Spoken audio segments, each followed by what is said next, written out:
ఈడీలో ఉన్న వాళ్ళకి నోరు లేదా, లేదా పొంగులేటి శ్రీనివాసరెడ్డికి నోరు వస్తలేదా? మిగతా వాళ్ళ మీద కుక్కలా గొర్రెనికి నోరు ఉంటుంది. ఎవరు ఎప్పుడు అరెస్ట్ అవుతుంది? నేను డీజీపీ లెక్క, పోలీసు లెక్క. ఎవడా ఆయన నాకు అర్థం కాదు. గొట్టంగాడు ఈయన అట్లా కాదు. ఈయన పెద్ద హోంమంత్రి, ముఖ్యమంత్రి అన్నాడు. ఇంకోటి నాకు తెలియదు, అక్కడ ఒక మంత్రి చెప్తాడా? నాకు అర్థం కాదు ఎవరు ఎప్పుడు అరెస్ట్ అవుతారని. అలా ఆయన ఏం మంత్రి, అదేం సర్కస్ అది.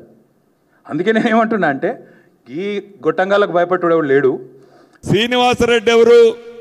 హోం మంత్రి, డీజీనా, ఎవరు అని అడుగుతున్నాడు. ఆ గౌరవ మాజీ మంత్రి గారికి ఇంకా జ్ఞానం కలిగినట్టు లేదు. శ్రీనివాసరెడ్డి గారు ఈ కేబినెట్లో మంత్రిగా హోంశాఖనే కాదు, రెవెన్యూ శాఖనే కాదు, ఏ శాఖ గురించైనా మంత్రిగా నేను మాట్లాడొచ్చు. పైగా నీకు అంత భయం ఎందుకో? గుమ్మడికాయల దొంగతనం చేయని నీకు అంత భయం ఎందుకో? ఎందుకు ఉలిక్కి పడుతున్నావు? నేనేమి నీ పేరు, నీ బావ పేరు, మీ నాయన పేరు, మీ తోడల్లుడి పేరు నేను తీసుకురాలేదే. నేను ఈ పార్టీ ఆ పార్టీ అని కూడా అనలేదే. ఎందుకు ఉలిక్కిపడుతున్నావు? నీకు తెలుసు, మీ నాయనకు తెలుసు, నీ బావకు తెలుసు, మీ పింక్ కలర్ చొక్కా వేసుకున్న మీ నాయకులు తెలుసు. ఆనాడు పేదవాడు సొమ్ము, పేదవాడికి సంబంధించిన సొత్తు ఎలా మాయ మాటలతో కొల్లగొట్టారని మీకు తెలుసు. కాబట్టి ముందే ఉలిక్కి పడుతున్నావు. నేను ఈ వ్యక్తినో ఆ వ్యక్తినో ఈ పార్టీకి సంబంధించిన వాళ్ళనో అరెస్టు చేస్తారని ఏ రోజు చెప్పలేదు.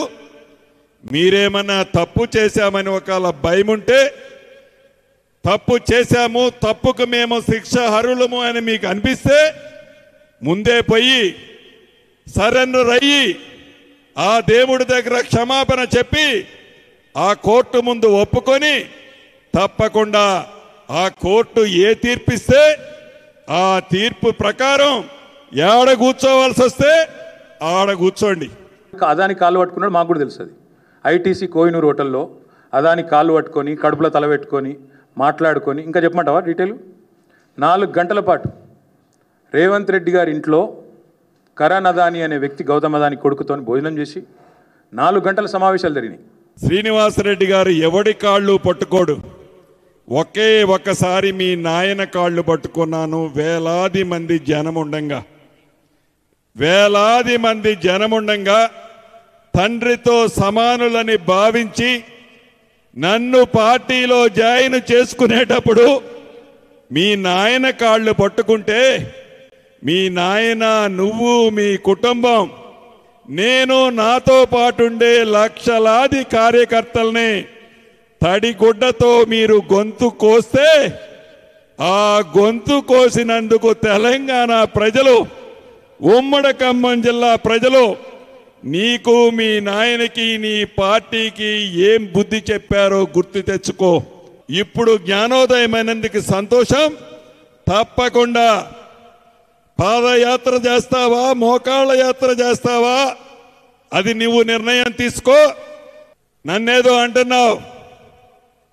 తప్పకుండా చట్టం ఏంటో తెలుసు, నేనేం చేస్తున్నావో తెలుసు, నువ్వేం చేసావో తెలుసు. ఎప్పుడు ఎక్కడ ఏం జరగాలనో జరుగుద్ది. దానికి ప్రత్యేకంగా నా నోటితో చెప్పనవసరం లేదు అని నిన్న మీరు మాట్లాడిన దానికి ఇక్కడ చెప్తున్నాను.